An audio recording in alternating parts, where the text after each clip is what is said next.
Обвинетиот Миле Јовановски со генерали како во обвинителен предлог на основното јавно обвинителство КО1 број 272/17 од 22.8.2019 година и на расправен записник од 12.11.2019 година е виновен затоа што сторил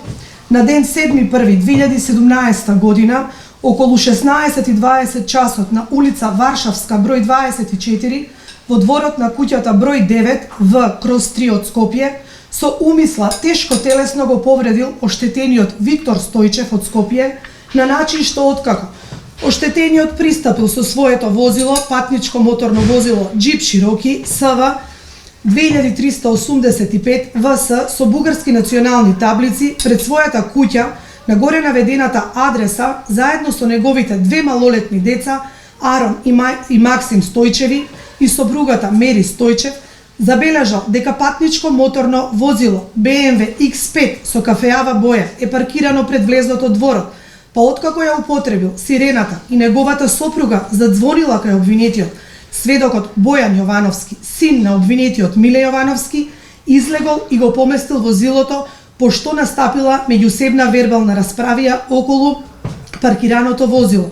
Па откако оштетениот со своето возило се паркирал во својот двор, обвинетиот која слушнал расправијата, излегол од домот и влегол во дворот на оштетениот.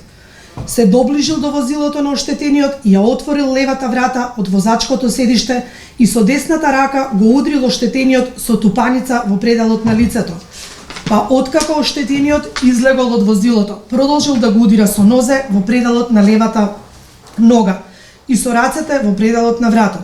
Од кои удари оштетениот паднал на земја, а обвинетиот паднал врз него и продолжил да го удира, од кои удари оштетениот се здобил со тешка телесна повреда, изразена во вид на скршување на задниот малеол на скочниот зглоб од левата нога. Со кои действија обвинетиот Миле Јовановски сторил кривично дело тешка телесна повреда од член 131 став 1 од Кривичниот законник. Па согласно членовите 4, 32, 35 и 39, Основниот кривичен суд му изрекува казна затвор во траење од 6 месеци.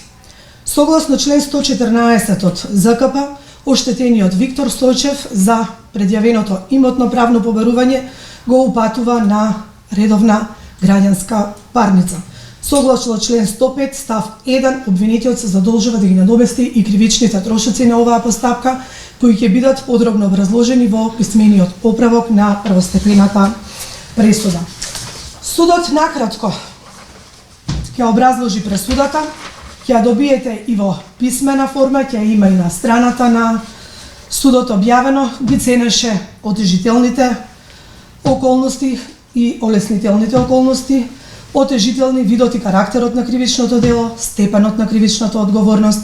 видот и значењето на заштитното добро, околноста дека оштетениот предјави оштетно побарување и се приклучи кон кривичен прогон на обвинетиот. Олеснителните околности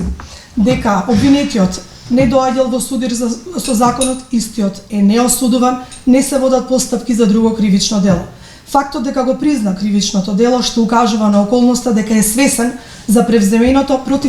противправно действие и на тој начин придонесе за побрзо, поефикасно, поекономично спроведување на оваа постапка. Станува збор за личност во зрели години со оформено семејство, со завршено средно образование, личност татко на едно полнолетно дете. Подробно како што наведов, ќе ги имате образложени сите подетални околности во писмениот оправок на првостепената пресуда. Одбраната имате право на жалба во рок од 8 дена преку овој суд до Апелациониот суд во Скопје.